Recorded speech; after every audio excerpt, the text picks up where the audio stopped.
Hi everyone, today I'll be showing you how to install Epic Unreal. So we can do this in two ways. Unreal is a standalone program, so we can actually do it in quite simply. We don't need to be online to do it if you grab the files from me. If you'd like to do it that way, I'll show you in a sec. The other way we can do it is we can go to the Epic Games website, and we can click Unreal Engine and download, and then we'll need to create an account. What we'll do is then we will get the Epic Games launcher, which we can download for your operating system.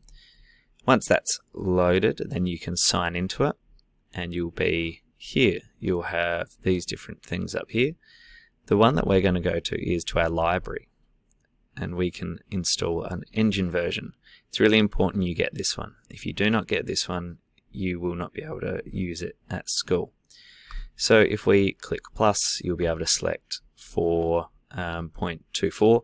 I can't see it because I've already got it there, but I'll just show you.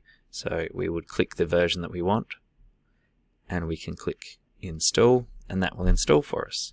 We're able to then access the marketplace really easily, and that's a place we can find some assets that we're able to use in our games. There's some free stuff there as well.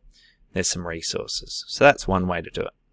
The other way that we can do it is by, if you have the install files from me, what you can do is simply go into where you want to put it. So for example, C drive, program files, and drop it in here.